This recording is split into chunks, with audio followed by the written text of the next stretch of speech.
Fanny, c'est un procès important et symbolique car Thomas Sankara reste une figure forte au Burkina Faso et sur le reste du continent d'ailleurs.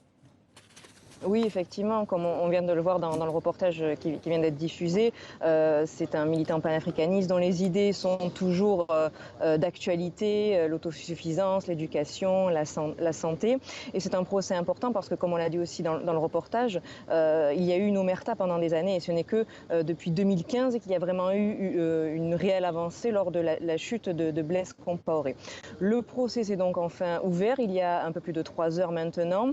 12 accusés sur 14 sont présents. Notamment, on a pu voir le général Gilbert Diendéré qui apparaissait souriant, décontracté dans sa tenue militaire. Et sans grande surprise, l'absence de l'ancien chef d'État Blaise Compaoré, mais également de Yassine Kafando, qui est aussi l'un des principaux accusés dans cette affaire. On a pu voir également dans ce tribunal la veuve de Thomas Sankara, Mariam Sankara, qui vit en France, certains de ses frères et sœurs et aussi les familles des autres victimes tués cette journée du 15 octobre 1987.